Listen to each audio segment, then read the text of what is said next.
Okay, I think that is good. Hi everybody, my name is Steve. This is the first blog I ever did, so bear with me here. I thought it was a little dark here. I had that open originally, but the glare, you couldn't see anything, so I think this works. So anyway, let me get started here. Today I'm talking about how technology is a product of social construction. I'm going to use the smartphone as an example of this. This is what I wrote about in my first discussion post I did in week 1 of the class, but I just think it's the perfect topic for this, so I'm going to use the example again. So the first thing I'll talk about is texting. For example, something that has really evolved out of the need and efficiency. I remember when you had to push a number a few times to get to the right letter. I mean, if you wanted to get to the letter C, for example, you would on the keyboard hit it, A, B, C. It was very short and simple. Hi, where are you? How you doing? Call me. Stuff like that. To see what it has evolved in now is amazing. Now with predictive text, autocorrect, and I mean you have a full keyboard. Texting is much easier, and faster. I mean, before we got to the smartphone, everybody knows that the iPhone, we had Blackberries that had literally an actual keyboard on the phone, and that was the big thing for a while. But now with touchscreens, everybody's using iPhones, or you have just one big screen, and go right on the keyboard on the screen, and it's just amazing, what you can do with it. Another example of how the cell phone evolved due to socially constructed need is the use of the internet on your phone. You used to be barely able to get on the internet on your phone, but now, I mean, if you don't know something, what do? You pull out your cell phone, pull it out of your pocket, you Google it, you go on. I mean, you have a walking computer, in your pocket all the time. This technology had to come about because this is what people wanted, to stay connected and be able to work, on the go. I mean, it's incredible. You have this machine. I don't want to say machine, but you have this, amazing little instrument that is really a machine. But I mean, it's so small, it fits in your pocket, and you can pretty much do whatever you want with it.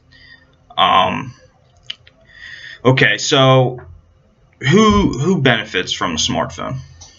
Well, I think that's endless. There are so many groups that benefit from using it, the advances in the smartphone technology. I mean, if you're a mechanic and you don't know how to do something, you pull out your phone, you can watch a video step by step on how to do it. I like to use examples in my profession, and I use my phone daily. I go on a lot of surveys. I'm a electrical designer, so I got to go out in the field, right? I go on a lot of different surveys. Number one thing I'm using is my cell phone for many different tools. I use the camera mostly. I'm taking a million pictures with my camera, then go into my computer at work, uploading it, analyzing them, and using it in my drawings. Flashlight.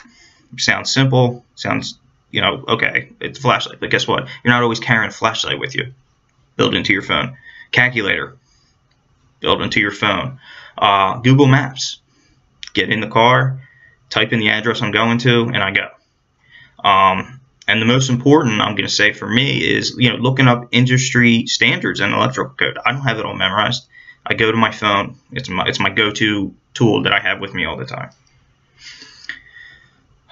Okay, so that brings me to my next point. So how is technology affecting our social relationships? So I feel like people are becoming less social face-to-face and having conversations face-to-face and more behind a keyboard.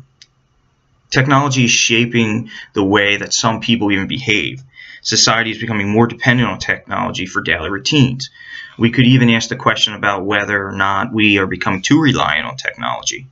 people rely on their technology more than their own brain sometimes. I've become so reliant on my phone for directions to places. I've stopped using my brain to find my way around from places.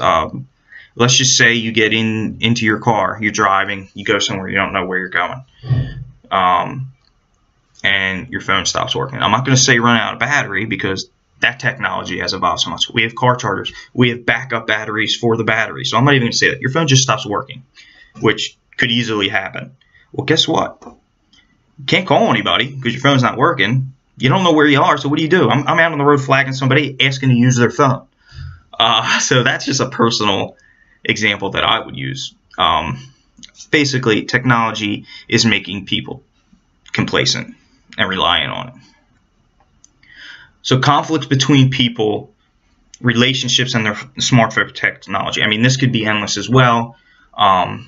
People are using it as a tool to initially agitate each other online. I mean, they call them internet trolls. They go online, they're behind their keyboard, and they feel they can type whatever they want. People are more likely to be meaner than maybe they would be to someone's face, because they are braver to say things, because they aren't associating with another person on the other end of the computer. You know, it's, oh, I'm talking like I'm talking right now. I'm more brave talking to this computer than I would be in front of a room of people or in front of somebody. Another way is through text messaging. A simple text can be misconstrued in its meaning from one person to another. Let's say, example, somebody asks me, "Hey Steve, where do you want to go to dinner?" Whatever. I send it to them. Non-confrontational text. They read it. Whatever on their end. What's this guy's problem? You know, what did I do to him? So I mean, sometimes not being face to face could be very misleading and misconstrued. Okay, so that concludes my blog. I think I went a little long here, but I hope everyone enjoyed it, and have a great day, and thank you.